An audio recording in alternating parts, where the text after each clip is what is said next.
आज आमच्या DYFIच्या वतीने गेले 19 दिवसापासून या देशाची शिक्षण व्यवस्था आणि विद्यार्थ्यांना न्याय मिळाला पाहिजे म्हणून भारतातले थोर शास्त्रज्ञ सोनम वांगचुक यांनी धर्मेंद्र प्रधान यांनी राजीनामा दिला पाहिजे ही मागणी घेऊन ते अन्नत्याग उपोषण करतायत।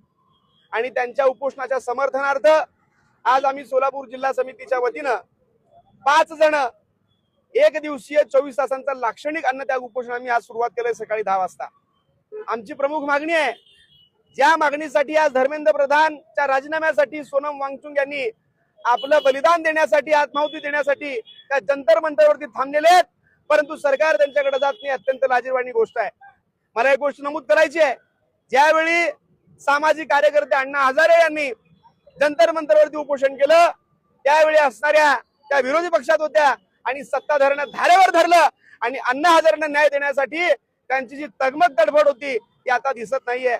अहो, या देशामध्ये ज्यांना स्वप्न पाहिले डॉक्टर व्हायचं, वैद्यकीय सेवा करायची, लोकांना उत्तम आरोग्य द्यायचं, अशा स्वप्न असणाऱ्या विद्यार्थ्यांचं स्वप्न भंगलं आणि त्यांच्या स्वप्नाचा चकनाचूर झाला, तरी सुद्धा ही सरकार जबाबदारी घ्यायला तयार नाही आणि अत्यंत नामुष्कीनं आणि बेशरमपणाने लोक वागतायत।